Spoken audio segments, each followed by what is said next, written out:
காமராஜர் கல்வி உறுதி திட்டம். கல்வி கண் திறந்த கர்ம வீரர் பெருந்தலைவர் காமராஜர் அவர்கள் அவரை கொள்கை தலைவர்களில் ஒருவராக ஏற்ற ஒரு இயக்கம்தான் நம்ம தமிழக வெற்றி கழகம். நமது கல்வி சார்ந்த கனவுகளில் ஒன்றாக கல்வி இடைநிற்றல் என்பதை இருக்கக்கூடாது என்பதை உறுதி செய்ய வேண்டும். அதற்காகவே உருவாக்கப்பட்டுள்ள திட்டம்தான் காமராஜர் கல்வி உறுதி திட்டம்.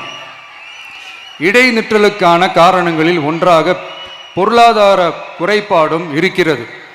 இதை உணர்ந்ததால் தான் 1ஆம் வகுப்பு முதல் 12ஆம் வகுப்பு வரை எந்த குழந்தையும் கல்வி இடைநிற்றலுக்கு ஆளாகவே கூடாது என்று எண்ணுகிறோம். அந்த எண்ணத்தின்படி நம் விருப்பத்தை நிறைவேற்ற இடைநிற்றலே இல்லாமல் செய்வதற்காக ஒவ்வொரு தாய்க்கும் அல்லது பாதுகாவலருக்கும் ஆண்டுதோறும் 15,000 ரூபாய் பொருளாதார உதவி தொகையாக வழங்கப்படும். உங்க விஜய் உயிர் என்ன